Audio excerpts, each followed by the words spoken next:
90 օրից 10 օր մեքենաները անցկացնում են շուկաներում։ Դա ընդունելու թիվ չի է։ Նույնիսկ այդ 180-ն էլ ընդունելի չի։ Բեռնատարի վարորդներին պիտի սահմանափակում չդնեն, այդքան բան կասեմ ես։ Ոչ, բայց արդեն իմ օրը անցել է 120 օր։ Ու եկել եմ չեմ կարող գնամ։ Այս տեմպերով եթե շարունակի, քանի մինչև երբ արդեն կարող է արգելքը բոլորին առնչվել եւ այս բեռնափոխադրում չիրականացվի։ Չեմ կարող ասել։ Մոտավոր հաշվարկներով արդեն առաջացել է խնդիրը, արդեն վարորդների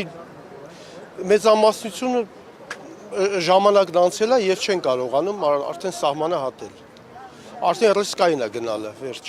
Այդքան բան կասեմ ես։ Նախորդ անգամ էկոնոմիկայի նախարար Գևորգ Պապոյանը իջավ եւ ձեզ հետ զրուցեց, ասաց, որ բարձր մակարդակով զբաղվում են այն հարցոցեր, բավարարում է կառավարության աշխատանքները կամ փոփոխություններ տեսնում եք։ Այս բանի ոչ մի փոփոխություն չենք տեսնում։ Սպասում ենք լավ լուրերի։ Հույսով սպասում ենք, տեսնենք ինչ կանեն։ Օրինակ այն ամենին ոչ մի քայլ չձեռնարկեն փոփոխություն չլինի։ Ձեր գործընկերներից մեկը նշեց, որ պատրաստվում եք ճանապարհ փակելը չէ, պետք է սահմանները փակվի, այդքան բան, որ ոչ մի այլ երկրի բեռնատար ներ չմտնի Հայաստան։ Արդեն իրանք կզգան, թե ինչ է նշանակում մեր դեմ արգելք դնելը։ Մենք էլ իրանց դեմ արգելք կդնենք, թող չմտնեն։ Հույսով ենք կանի։ Հույսով ենք կանի։ Մենք հավատում ենք մեր կառավարությանը, հույսով ենք